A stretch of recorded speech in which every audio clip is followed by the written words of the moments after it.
নমস্কার, সবাইকে স্বাগত আমার চ্যানেলে। বিএড এর থার্ড সেমিস্টার লার্নিং ডিজাইন নিয়ে আজকের ভিডিওতে আলোচনা করব। আর আজকে তোমাদের হিস্ট্রির উপর লার্নিং ডিজাইন নিয়ে আলোচনা করব। হিস্ট্রি লার্নিং ডিজাইন দেওয়ার জন্য রিকোয়েস্ট করেছো। লার্নিং ডিজাইনগুলো সমস্ত কিছু পরপর আপলোড করব হিস্ট্রিগুলো। তোমরা প্লেলিস্ট চেক করে দেখে নেবে যেগুলো লার্নিং ডিজাইন যেগুলো দেওয়া আছে সেগুলো। এছাড়াও হিস্ট্রি টিএলএম দেওয়া আছে, যেই সাবজেক্টগুলো সাথে তোমাদের মিল হবে টিএলএমগুলো সেভাবে করে তোমরা রেডি করে নেবে। দেখো, এটা ক্লাস 7-এর উপর একক হচ্ছে দিল্লি সুলতানি, তুর্কি, আফগান শাসন। উপ একক বলা হয়েছে প্রথম উপ একক সুলতানকে, খলিফা ও সুলতানের সম্পর্ক। 2 নম্বর উপ একক বলা হয়েছে দিল্লি সুলতানি, খ্রিস্টীয় ত্রয়োদশ শতকের প্রথম ভাগ। 3 নম্বর সুলতানির বিস্তার ও স্থায়িত্বকাল, গিয়াসউদ্দিন বলবন। 4 নম্বর বলা হয়েছে দাক্ষিণাত্যে সুলতানির বিস্তার, আলাউদ্দিন খলজি। আর আজকের ভিডিওতে যেই উপেক্ষকটা নিয়ে আলোচনা করব সেটা হলো দাক্ষিণাত্যে সুলতানির বিস্তার, আলাউদ্দিন খলজি।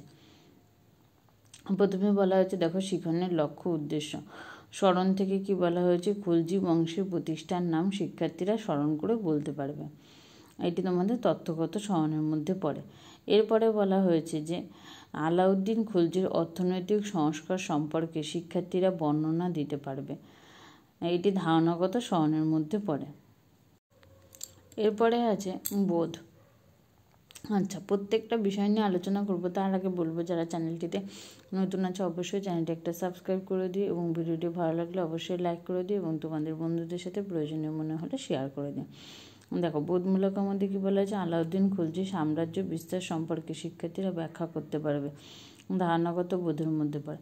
আলাউদ্দিন খলজির বাজার দর নিয়ন্ত্রণ নীতির ফলাফল সম্পর্কে উল্লেখ করতে পারবে। এটি পদ্ধতিগত বোধের মধ্যে পড়ে। তারপরে প্রয়োগের মধ্যে বলা হয়েছে আলাউদ্দিন খলজি সেনাপতির নাম। এই শূন্যস্থানটি পূরণ শিক্ষার্থীরা পূরণ করতে পারবে। তারপরে বলা হয়েছে খলজি বংশের শেষ সুলতান ছিলেন, ড্যাশ আছে, এটাও শূন্যস্থান আছে। এর পরবর্তীতে আছে বিশ্লেষণমূলক। বিশ্লেষণের মধ্যে কী কী আছে দেখেন। বিশ্লেষণের মধ্যে বলা আছে আলাউদ্দিন খলজির উত্তর ও দক্ষিণ ভারত অভিযানের পার্থক্য শিক্ষার্থীরা বিশ্লেষণ করতে পারবে। এটি ধারণাগত বিশ্লেষণের মধ্যে পড়ে। তারপরে বলা আছে আলাউদ্দিন খলজির অর্থনৈতিক সংস্কারের ফলে জনগণের কতটা লাভ হয়েছিল তার সাপেক্ষে শিক্ষার্থীরা যুক্তি দিতে পারবে। এটি পদ্ধতিগত বিশ্লেষণের মধ্যে পড়ে।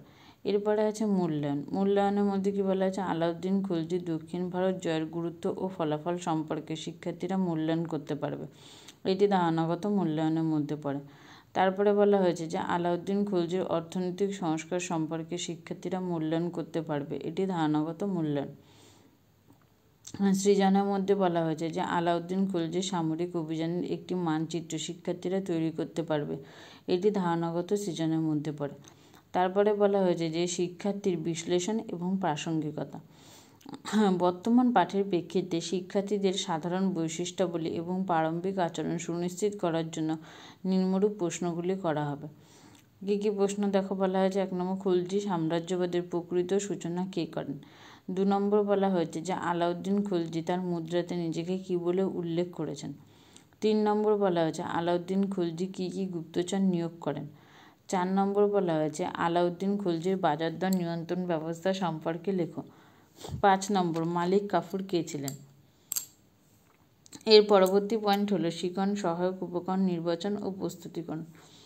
শিখন সহায়ক উপকরণের মধ্যে অর্থাৎ আমরা পড়ানোর ক্ষেত্রে যে সমস্ত উপকরণগুলো ব্যবহার করি এটা সাধারণত 2 রকমের হয়। একটা হচ্ছে সাধারণ উপকরণ এবং একটি বিশেষ উপকরণ। সাধারণ উপকরণের মধ্যে চক, ডাস্টার, তারপরে ব্ল্যাকবোর্ড এবং যেই পাঠ্য বইটা আমরা ব্যবহার করি সেটি সাধারণ উপকরণের মধ্যে পড়ে।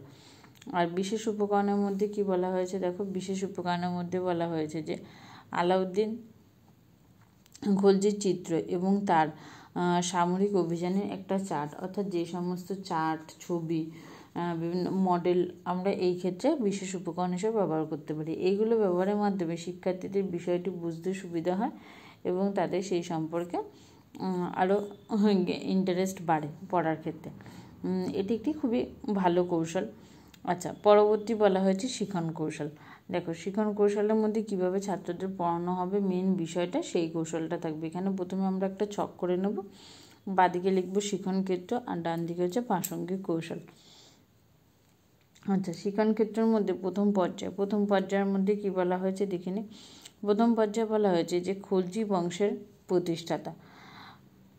আলোচনা পদ্ধতি এবং ব্ল্যাকবোর্ডে লিখনের মাধ্যমে খলজি বংশের প্রতিষ্ঠার বিষয়টি শিক্ষার্থীদের বোধগম্য করা হবে। প্রথম পর্যায়ের মধ্যে এটা গেল। এর পরবর্তী কী আছে দেখে নিই। এরপরে আছে যে দ্বিতীয় পর্যায়। দ্বিতীয় পর্যায়ের মধ্যে বলা হয়েছে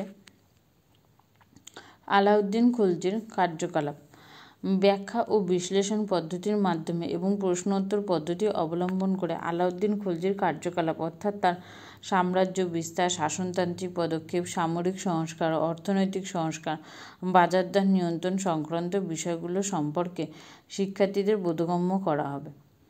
এর পরবর্তী পয়েন্ট হলো মূল্যায়নের নকশা।